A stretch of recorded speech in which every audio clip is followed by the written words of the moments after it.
Hey Scorpio, welcome to Wild Pearl Tarot. Today we're going to be doing your bonus reading. We're going to be asking Oracle as well as Tarot.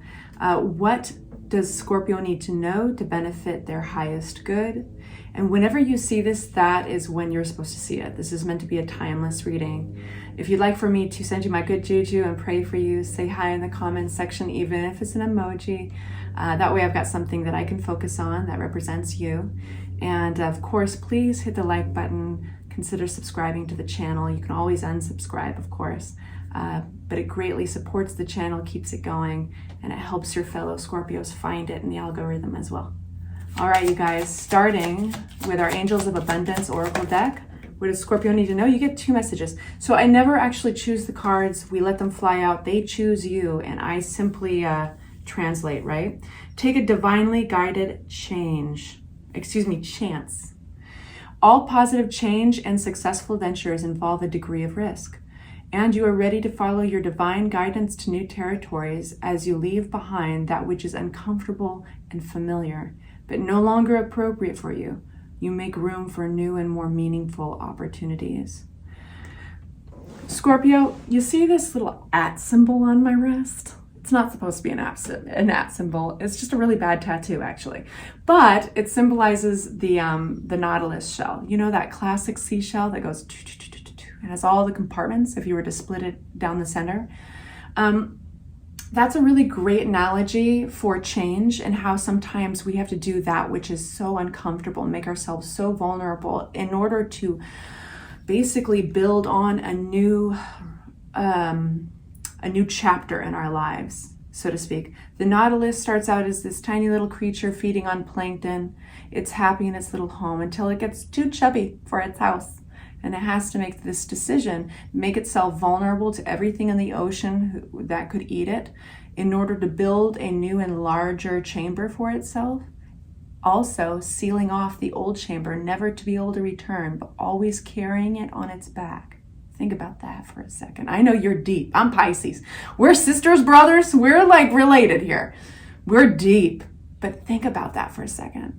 You'll always be carrying your experiences, but you can't necessarily ever go back.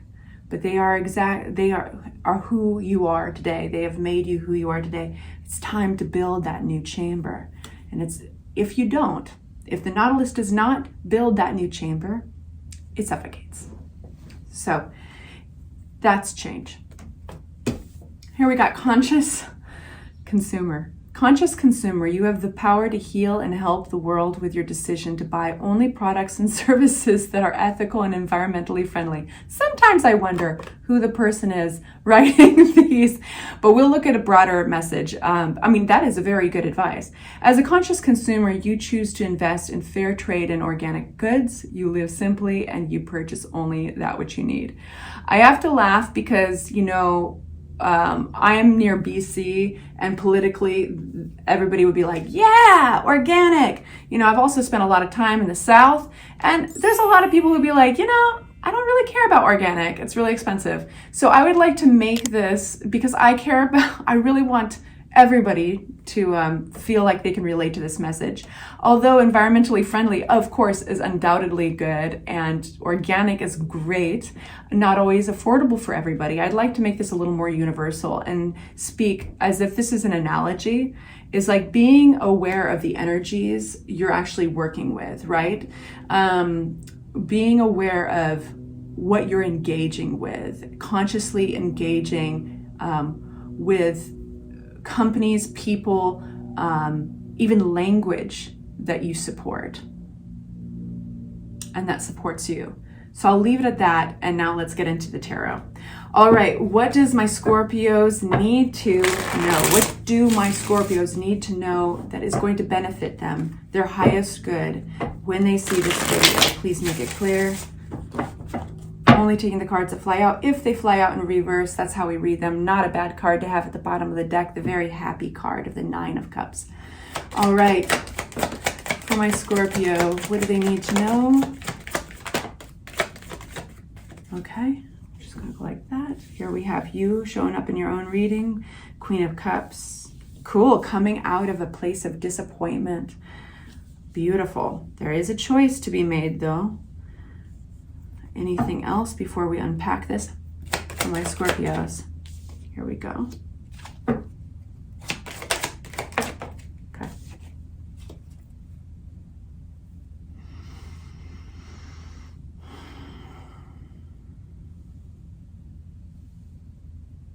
Give me a moment.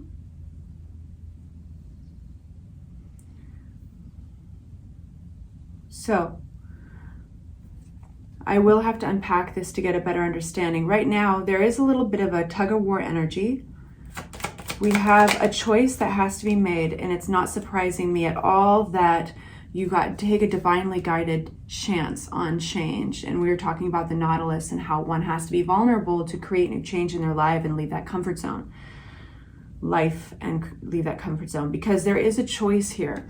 Now, the beauty of this is that your whole entire reading starts with the Five of Cups upside down, which means coming out of a place of disappointment and upset. This is recovery.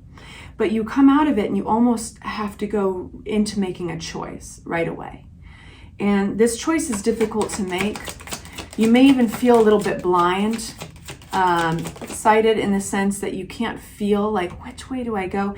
And why is because it's attached somehow to fear. Now, this is pertaining to love, it looks like. It doesn't have to be romantic love, but this is regarding a love offer. So those are the Scorpios I'm talking to. We have, interesting, it's unpacking, but we've got the Nine of Cups. Makes another appearance, flipping but not flying, is the Death card. So I think you're going to have to make a choice around a relationship here. To be happy, to allow yourself to be happy, but it means something's probably going to have to end for good. Leaving something behind in order to embrace something that is, this is, sometimes, please stand by me with this real quick. Sometimes we have narratives or belief systems that don't serve us, but they're comfortable. And we almost build an identity around them, right? And so when we leave these narratives, it almost feels like we're abandoning a part of ourselves. There's something akin to leaving a narrative in order to allow yourself happiness, allow yourself love and recovery, allow yourself the wish to be granted. And it looks like you are. So some of you guys are leaving somebody you've had a long-standing commitment to, married to possibly, because we are getting the Hierophant. Some of you guys are leaving a fiery individual, confident, fiery, bold. They probably attracted you in the first place that way. But for a few of you guys, it's not who you're leaving and what you're leaving so much as who you are, like what you're embracing. And the energy of the Queen of Wands is very confident. And once they make up their mind, they stick with it. So I really need to, that's where your energies can fork in this reading. And so I want to mention both sides because I know that there's both of you are watching this. So it's a belief system of some sort, or even a marriage that one has to let go of in order to just allow. I have this voice in my head that's saying, let yourself be happy, Scorpio. Even if it means you're breaking your own rules, even if it means you're breaking a commitment, there's happiness waiting for you here. And speaking of which, we have the Seven of Wands. This is fighting for something you believe in, standing by your convictions. What else does Tarot have to say about that? We've got the King of Swords. So that could be, you're fighting to be happy, you're standing by your convictions. Some of you, again, just some of you guys are going to be working with a lawyer or some type of advice giver, a therapist, somebody who is going to be more on the black and white of things. I'm not sure about therapist, but they could be guiding you helping you, support you, standing by those convictions in order to be very, very happy, okay? You want this to work out. And then we've got the Queen of Cups. Let's just unpack these next three, okay? The Four of Cups.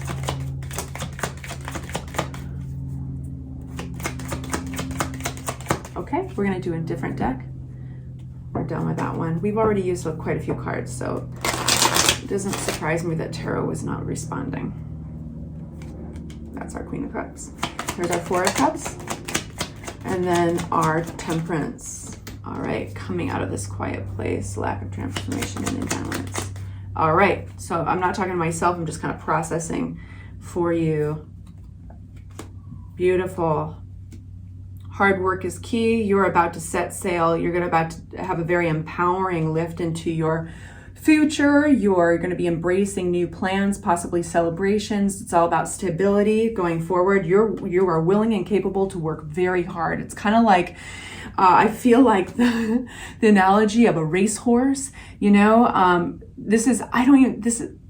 being kept, what are those pens, you guys, that they keep the racehorses behind? I know it's super daft of me that I don't know that, but they're like the door swings open and they just go. That is the energy here. It's Scorpio, Queen of Cups, is ready to take the reins, the Emperor card in their life, and they cannot work. They have so much bottomless energy. You have so much bottomless energy going straight into that future, you know, with the Four of Wands. That is happy. That is like planning, possibly travel. This is what you want for yourself. And this reading is about let yourself have what you want, even if it means that you have to walk away from something that at one point you committed to.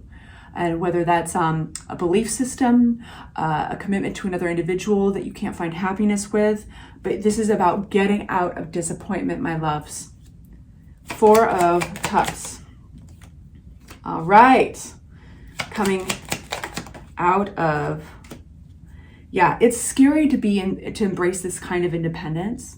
It is. It's so scary. I mean, we're going to go back to that nautilus, that little creature. There's no backup. There's no backup plan. Its little tiny body is leaving its one home. It's only known its entire life, nothing else. And it is literally vulnerable to everything in the ocean. And that little creature is the only one that's got its own back. So of course, being independent and moving forward, taking your own path, not one that was suggested to you in any way, is scary. But it's also the most empowering, beautiful thing you can do while you are alive, right? Because you're exercising choice, you're exercising freedom, and you're exercising your life. You know, that's what this is all about. So it's coming out of apathy, coming out of that comfort place. That is being squeezed in your shell. You get a choice. Do you suffocate or not? Because I do think that a lot of you guys have been dealing with an individual who has been pretty cold. Of course, that is not all of you, but I think that there's you know what it's like to be with an individual who doesn't meet all of your more emotional needs. So it looks like total success. I'm just going to say there is this resistance, right? Naturally, there's the Hermit upside down with the Temperance upside down. This is straight up resistance to change, straight up resistance. And then boom, we've got the Page of Pentacles. Look it up. This is a willingness to learn. This is like a curiosity again, a new energy to discover. And we have paired up with the Page of Pentacles, the Fool card. And so the Fool looks exactly how he's depicted. He's walking right there now. Yes, there is a cliff and he's got a little doggy there nipping at his heels to pay attention to the detail. But look how bright and shiny and yellow that is, looking up at the sky, at the future of what's possible. You're going to blow your own mind, Scorpio. Anyway, I love all of you. I hope that was helpful. Please say hi if you'd like to and hit that like button. Take good care and I'll see you next week. Mwah.